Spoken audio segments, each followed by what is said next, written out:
আল্লাহ রাব্বুল আলামিন বলেন পর্দার ব্যাপারে আল্লাহ তাআলা পবিত্র কোরআনে আজ থেকে ১৫০০ বছর আগে আল্লাহ তাআলা বলে দিয়েছেন যে এই জায়গাটার মধ্যে এই সর্বপ্রথম আল্লাহর কোরআন নাযিল হয় এই হাজী সাহেব আনাসরে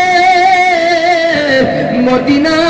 নয় মক্কা থেকে ৫ কিলোমিটার দূর যেই যে পাহাড়টা জাবালে নূর পাহাড় ওই পাহাড়ের উচ্চতা হলো ৩৫০০ ফুট উঁচা ওই পাহাড়ের উপরে আমার আল্লাহর কোরআন নাযিল হয়েছে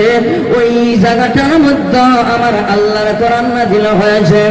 ও পর্দার আলের মা ও সেই কোরআনের কথা আমার আল্লাহ আজ থেকে ১৫০০ বছর আগে আল্লাহ তাআলা বয়ান করেছেন নারীরা যদি পর্দা করে রে